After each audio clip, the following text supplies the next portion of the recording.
Welcome back to New York Sports Wicker Media. I am Watu-K99. So I'm recording kind of a late version of the Sunday sports sermon, but I did have a couple of things on my mind that I wanted to address here.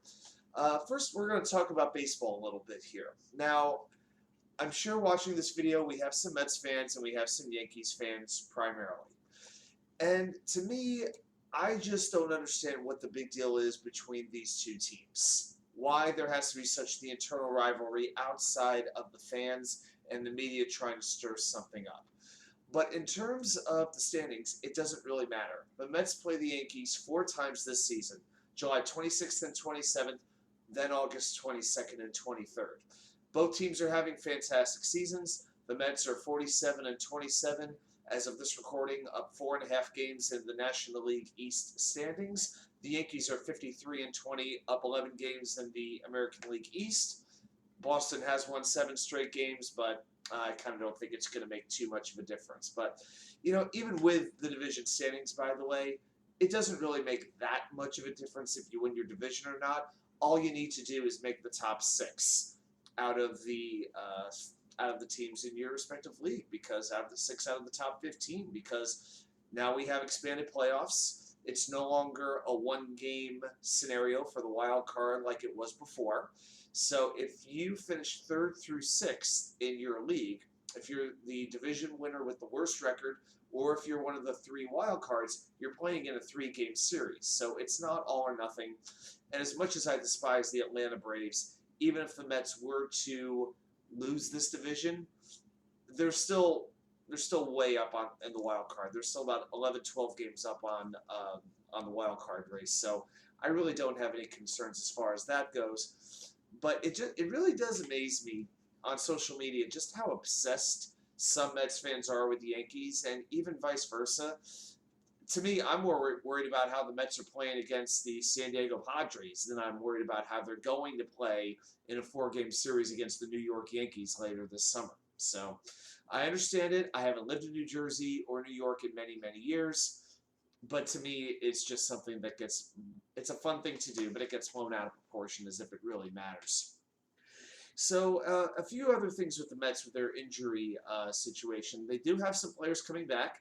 James McCann returned this weekend as catcher, which I think is a pretty big development, because even though he doesn't hit very well, he's an excellent defensive catcher, great at framing pitches. He's far better at that than a Thomas Nido or a Patrick Mazeika is. A lot of people are just looking at the offense when it comes to catcher. Defense, especially with this staff, it's that much more important, because whereas before James McCann, even a couple of years ago, would have been hitting maybe 5th or 6th in this lineup, he can just hit 9th. And yeah, it's close to an automatic out, but it's still, when you have the value on defense that he brings, it doesn't really bother me all that much. I just wish he wasn't signed to a 4-year contract with 2 more years to go after this one. Besides that, Trevor May is beginning a rehab assignment. Colin Holderman is beginning a rehab assignment, 2 important pieces to this bullpen. And then you have Max Scherzer and Jacob deGrom. Now, deGrom has thrown a batting practice session off the bullpen, so he is getting closer. He'll be doing another bullpen later this week. I think best case scenario is the All-Star break. If this next batting practice goes well, then they're going to talk about a minor league rehab. I think they're going to give him at least 3 starts in the minor leagues, considering he hasn't pitched a meaningful game in over a year. So to me, I don't see any way Jacob deGrom is back before, say, the middle of July. I would even say it might take another month from right now. It could take close to the trade deadline for deGrom to turn back. But if that's what it takes for him to come back healthy in August and September, then, you accept that. Max Scherzer will throw one more rehab game for Binghamton. He'll be throwing the game in Hartford, Connecticut, pitching the game in Hartford, Connecticut against the Yard Goats. So definitely something to watch. And then he should be returning in the first week of July when the Mets play the Texas Rangers. So that's a few notes on where the Mets are right now and just this overall New York baseball situation. I want to throw in a couple of Jets points as well. My thoughts on Mekhi Becton. It seems as though it's one topic that every Jets fan feels really passionate about. Some can't wait for him to come back. Some are convinced he weighs 400 pounds. and so a lot of people are questioning his commitment to football. Well, you know what? I'm not there, you know, figuring out what his next meal is going to be, watching his workout regimen. I don't even think we can really know what the ideal weight for Mekhi Becton is going to be. Now, I'm doubting it's close to 400 pounds, but we don't know what any of these official weigh-ins have been.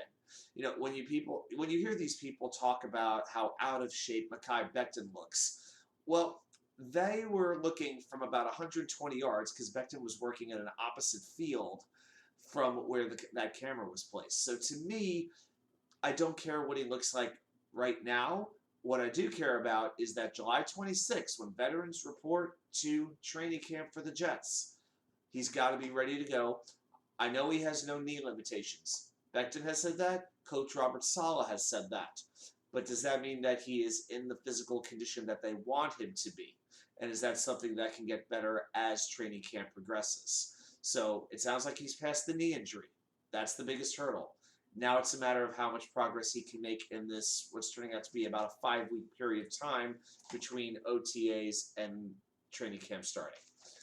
So, yeah, he's absolutely one of the biggest wild cards, and if it doesn't work, then they have to sign Riley Reef because I can't deal with a 17-game Connor McDermott in the starting lineup. It would be pretty scary. And Max Mitchell, he probably needs a year to develop. I really think Max Mitchell will probably redshirt this season. He won't be put on the practice squad, but I think he's going to be one of those guys where when the Jets release the inactives for each week, Max Mitchell will be on that report almost the entire season. So that's my thought as far as that goes. And I wanted to talk about one other key for the Jets having a good season. You know, people talk about Zach Wilson playing well, making that next step as a quarterback, the pass rush being effective, the run defense. All of those things are incredibly valid. But I want to look a little bit bigger picture here in terms, as opposed to just one player or a group of players. I want to see this team get some early leads because let's look at what the Jets are best doing. They have an excellent 1-2 punch, it looks like, at running back between Breece Hall and Michael Carter. These run blockers, this offensive line is really made up of zone run blocking specialists. AVT is a better run blocker than pass blocker. Same thing for Laken Tomlinson, Mekhi Becton. George Fant, I would say, is the one offensive lineman where you can make the argument he's a better pass blocker than he is run blocker. So this is an offensive line really developed to dominate the trenches and open up holes for the running game. So when are you able to take advantage of a running game? When you have the lead and are trying to control the clock. So that's the look at the offense. Now in defense, I don't even need to get into the type of defensive personnel that the Jets have had. They've been doing the same thing over and over in the last 2 off seasons.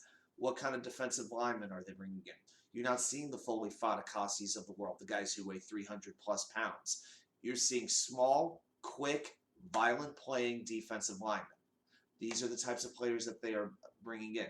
Solomon Thomas, Jermaine Johnson, Carl Lawson, all these types of guys. Even Vinny Curry and Sheldon Rankins, even to an extent. Bryce Huff is that kind of player. So they are pass rushers first.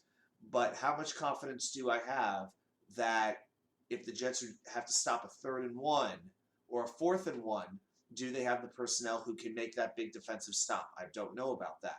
They needed to upgrade linebacker. In my opinion, they have not done that at all. It's the one position group I feel where the Jets have gone backwards is the linebacker. And in their secondary, it's really they have really upgraded at cornerback. I mean, they really have 2 new starting cornerbacks. Their top draft choice and one of their top free agent signings both play cornerback, which pushes last year's starters and Bryce Hall and Brandon Eccles to the bench. But they will still get plenty of time to play. But that still remains. This is a better pass defense than it is a run defense. When you look at both defensive line and cornerback, it's very, very clear.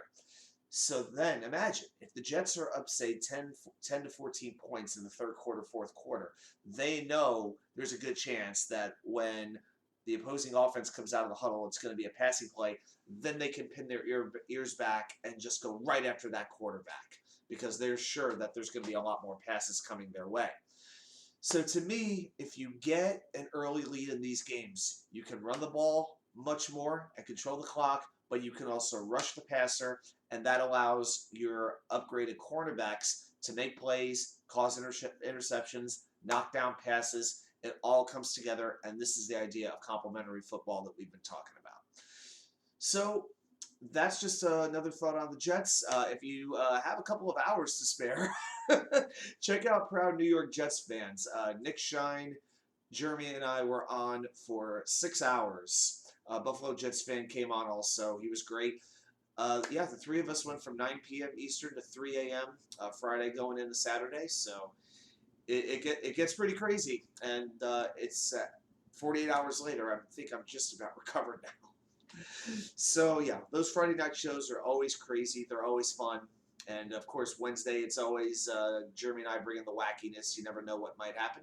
And then, hey, check it out Thursday in the thick of it with Green Bean Frankie. Jeremy and I come on, and we love what we do. So please like and subscribe to this video.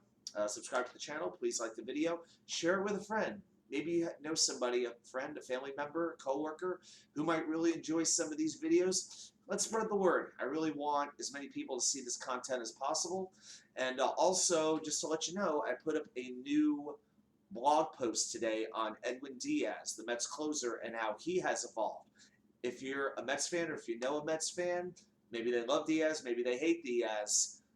I really think this is an article that's worth reading. So I'm going to put the link for that particular article in the description as well. All right, that's it. Everybody, thank you for watching, and I will talk to you again soon from where else? The Wicker Chair.